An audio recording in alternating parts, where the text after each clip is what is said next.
नमस्कार, आप देख रहे हैं आंकड़े हमारे फैसला आपका और आपके साथ मैं हूं राजीव शर्मा। राज्यसभा में वक्फ संशोधन विधेयक पर बहस हो रही है। इसके बाद इस पर वोटिंग भी होगी। लोकसभा में तो वक्फ संशोधन विधेयक पास हो चुका है और अब राज्यसभा से भी बीजेपी इस विधेयक को पास कराने की पूरी तैयारी में है, जबकि विपक्षी पार्टियां वक्फ पर कई सवाल कर रही हैं।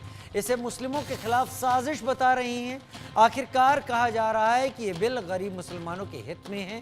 अगर ऐसा है तो विपक्ष क्यों हो हंगामा कर रहा है?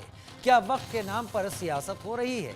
इन्हीं सवालों को लेकर चर्चा करेंगे, लेकिन सबसे पहले सर्वे से शुरुआत कर लेते हैं। तो सर्वे में पहला सवाल, क्या नया वक्फ मुस्लिमों के हित में है?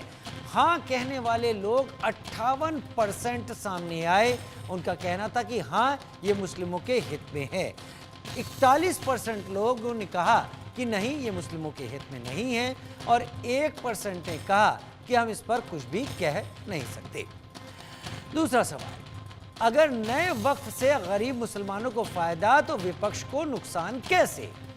20% ने कहा तुष्टीकरण की सियासत खत्म हो जाएगी। धर्म के नाम पर वोट नहीं मांगे जाएंगे, ऐसा 54% लोगों ने कहा, और 26% ने इस पर अपना कुछ भी रुख साफ नहीं किया। तो दो सवाल यहां पर हैं। ये दो सवाल वो जो कि हमने पूछे लोगों से, ये जानने की कोशिश की कि इन दो सवालों पे लोगों का रुख क्या कहता है। बहुत जल्दी हमारे साथ कुछ खास मेहमान जुड़ने वाले हैं, उनके साथ हम बात करेंगे। लेकिन ये जो दो सवाल हैं, ये इशारा देते हैं कि लोग इस पर हो रही चर्चा से इतर क्या सोचते हैं। Advocate Shoaib Siddiqui Islamic scholar मेरे साथ जुड़ रहे हैं। Sabiya Ahmad UP state Sunni central Waqf board से प्रवक्ता मेरे साथ इस वक्त जुड़ रही है। सबसे पहले advocate Shoaib Siddiqui Islamic scholar, इस्लाम के जानकार के तौर पर मेरे साथ जुड़ रहे हैं। शोएब भाई, दो सवाल हमने लोगों से पूछे, जिसमें यह कि अगर नए वक्फ से गरीब मुसलमानों को फायदा तो विपक्ष नुकसान की बात कैसे कह रहा है, ये हमने पूछा, और कि क्या नया वक्फ मुस्लिमों के लिए हित में है। तो हाँ कहने वाले लोग यहाँ पर करीब 58% निकले, 41% ने कहा नहीं। वक्फ बिल पर हो रही चर्चा के बीच आप लोगों के इन जवाबों को किस तरीके से देखते हैं एडवोकेट शोएब? देखिए शर्मा जी, ऐसा है कि इस वक्त मुल्क के हालात जो हैं आपके सामने पस मंजर हैं, और एक समुदाय को लगता है कि मुझे टारगेट किया जा रहा है और मुझे ठगा महसूस किया जा रहा है। सर, ये हमारे पुरखों ने जो ज़मीनें दी थी, वो वक्त जो की थी, उसमें सर दो तरह की चीज़ें आती थी, जैसे कि आने वाले वक्तों में यतीमों काम आए, बेवाओं काम आए, जो गरीब बेटी बेटा है उनकी शादी के लिए काम आए, इस हिसाब से दिया गया था। उसके बाद इसमें जो है सियासी पहलू बहुत है। अभी सर आप देखिए, बात काट कहना पड़ रहा सर, बिहार के जो मुख्यमंत्री हैं नीतीश कुमार, वो कई दिनों से कह रहे थे बात की नहीं मैं उसके खिलाफ जाऊंगा, मैं खिलाफ जाऊंगा, लेकिन आखिरकार उन्होंने वक्फ बोर्ड के खिलाफ ही दिया। और बिहार में उन्होंने बात कही कि देखिए ऐसा है कि ये मुसलमान के सपोर्ट में है, आप टेंशन है, इस पर ऐसा कुछ नहीं होगा। और यहीं पे आंध्र प्रदेश के चंद्रबाबू नायडू ने भी ये बात कही थी कि मैं वक्फ की जमीनों की रखवाली करूंगा, लेकिन वो ऐसी बात कही। मेरे हमेशा ये सिर्फ ये कहना रहा सर कि अगर आप देखिए सनातन बोर्ड की जब बात चल रही थी, तो एक भी आम मुसलमान ने ये बात नहीं कही थी कि सनातन बोर्ड ना बने, सबने लगभग कहा था। लेकिन एक समुदाय को आप देखिए 1947 के बाद से आज तक भी मुसलमान जो है सिर्फ सफाई दे रहा सर। तो मसला यहाँ पे जिस तरह बीजेपी या कोई हुकूमतें कह रही मुसलमान के फेवर में बात है, तो आप सर ये देखिए नफ्सा नफ्सी का आलम है। जहां औलाद अपने माँ बाप को नहीं पसंद कर रहा है, शागिर्द अपने उस्ताद की नहीं मान रहा है, वहीं पे मुसलमानों के लिए हमदर्दी अचानक एक सवाल निशान खड़ा कर देती है सर। मसला यहाँ पे वही है सर कि काट कर जुबान मेरी कह रहा है वो जालिम, अब तुम्हें इजाजत है हाले दिल सुनाने की। तो जाहिर सी बात सर, अक्सरियत में इस वक्त जो वहां पे वोटिंग हुई, कल रात में 1:30-2 बज गए थे लोकसभा में, और 288 के मुकाबले 232 पे वो मामला पास हो गया।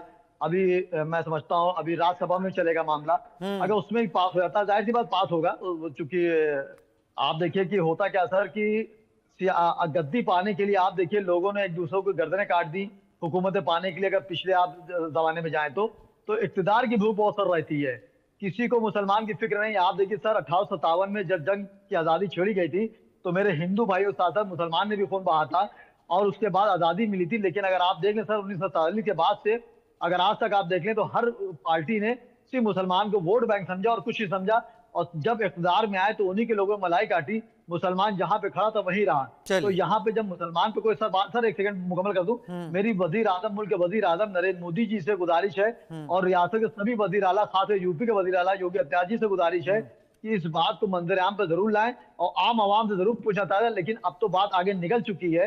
लेकिन मैं कोशिश करूंगा और मैं खुद भी मुख्यमंत्री प्रधानमंत्री से चाहूंगा कि जो वो बात कह रहे हैं, उनके मंत्री कह रहे हैं कि ये गरीब तबके के लिए, मुस्लिम के लिए ही मामला है, तो मैं समझता हूं कि जो अपोजिशन पार्टियां कह रही हैं तो वो अपने यहाँ सही है, आप अपने यहाँ सही, तो उसको साबित करिए कि ये प्रॉपर्टियां, मुसलमान की जो प्रॉपर्टियां है, इसको कहीं जाया ना जाए और जिस मकसद से आपने पास कराया बिल वो मंजर आम पर आए और उन बेवाओं यतीमों के लिए काम आए।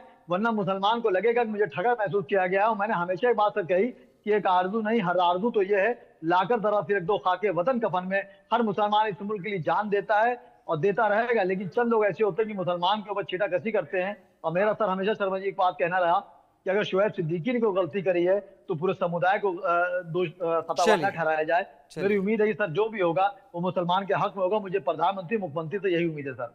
चलिए, मुसलमान के हक में होगा। आपने नीतीश कुमार की बात की, आपने चंद्रबाबू नायडू की बात की। कल को तो एक लालू प्रसाद यादव का वीडियो भी बहुत जबरदस्त वायरल हुआ था कि पट्टा की जमीन पर इतना कब्जा हो गया, इसको हटा के ही दम लेना है। खैर वो पुरानी बात थी, अब वो वीडियो अब सामने है, एन मौके पर निकला। खैर सबिया अहमद मेरे साथ, प्रवक्ता UP state Sunni central Waqf board, वो भी जुड़ गई हैं। सबिया, सवाल में कोई भी इफ बट नहीं, जो कुछ भी अभी चल रहा है वक्फ को लेकर, वक्फ संशोधन को लेकर, क्योंकि इससे पहले 2013 में भी संशोधन हुए थे, उसके पहले 1995 में भी हुआ था, 54 में जब ये चीज बनी थी। अभी जो कुछ हुआ सबिया, उसको आप किस तरीके से देख रही है? देखिए, मैं सुन्नी वक्फ बोर्ड में मेंबर हूँ तकरीबन 3 साल से, और इसकी वजह से मुझे कई वक्फ प्रॉपर्टीज में जाना हुआ है।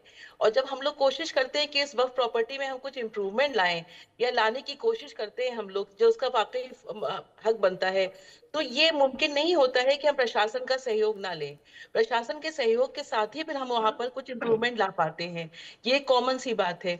तो सिमिलरली अगर हमें कोई चेंजेस लाने हैं, इम्प्रूवमेंट लाने हैं, ग्रोथ लानी है, डेवलपमेंट लाने हैं, तो वो उस जगह के लोकल प्रशासन के साथ मिलके ही चीज आगे बढ़ा पाते हैं। आज अगर किसी गवर्नमेंट ने ये स्टेप लिया है कि वक्फ के इसमें कुछ संशोधन लाए जाए, कुछ इसमें चेंजेस लाए जाए, इम्प्रूवमेंट लाए जाए, तो उसके एमैल्गमेशन जरूरी है। मतलब मैं स्ट्रांगली बिलीव करती हूँ कि रनिंग उसके साथ एमैल्गमेशन, कोऑर्डिनेशन बहुत जरूरी है। बगैर कोऑर्डिनेशन के इंडिविजुअल होके गेटोज में रह के प्रोग्रेस करना ना के बराबर है। आप उम्मीद ही नहीं कर सकते हैं कि आप गेटोज में रहें, अपने अपने यूनिवर्स में रहें और एक्सपेक्ट करें कि आप प्रोग्रेस भी कर जाएं, तो पॉसिबल नहीं है। किसी भी जगह हम रहते हैं तो हमें नियर बाय से या फिर जो लोकल अथॉरिटीज हैं या प्रशासन है, उनके सपोर्ट के साथ ही हमें आगे बढ़ना होता है, specially when it comes to land and property and running these schools और प्लेसेस और एस्टैब्लिशिंग दोज स्कूल्स। तो ऐसे में बहुत जरूरी होता है। तो एक तरह से ये जो स्टेप है ये बहुत अच्छा है, ये वेलकम स्टेप है। लेकिन एट द सेम टाइम जो एक पॉइंट रखा जा रहा है कि जो डॉक्यूमेंटेशन पूरा नहीं होगा तो उसको नहीं माना जाएगा, यहाँ पे थोड़ा सा तवज्जो दी जाए कि डॉक्यूमेंटेशन के साथ प्लीज ये ध्यान रखिए कि तुरंत डॉक्यूमेंटेशन लाना बहुत मुमकिन नहीं है। तो इसकी एक अच्छी मोहलत दी जाए, 3 साल 5 साल ऐसी मोहलत दी जाए, ताकि फिर वो अवेलेबल कर सके उन डॉक्यूमेंट्स को या फिर उन चीजों के वैलिडिटी को उसको प्रूव कर सके। इसमें कोई किसी तरह की अपनी नीयत जो है वो साफ रखी जाए, ये एक चीज है। तो अब जैसे अगर हम मुस्लिम कम्युनिटी की बात करते हैं तो ये भी भाई जो कह रहे थे बिल्कुल सही है कि वाकई मुसलमान के साथ हमेशा ज्यादती हुई है, हमेशा उसको यूज करके थ्रो किया गया है या फिर उसको वोट बैंक की तरह इस्तेमाल किया गया है। आज अगर हम मुस्लिम कम्युनिटी की बात करते हैं तो एक मैसेज ये देना चाहेंगे कि मुस्लिम कम्युनिटी के लिए भी जरूरी है कि वो थोड़ा ओपन अप हो, थोड़ा अपने को विजन को भी ओपन करे, बहुत प्रेजुडिस होके ना सोचे, इतना इनसिक्योर, इतना डर के ना सोचे। उसको जरूरी है कि वो थोड़ा सा मर्ज करे दूसरी हर कल्चर के साथ, तब फिर उसकी प्रोग्रेस और थोड़ी बेहतर होगी, आसान होगी। वफ का भी जो हक बनता है, जो वफ के सही तौर में मुस्तहक हैं, वो जो है गरीब हैं, वो बेवाएं हैं, वो मजबूर लोग हैं,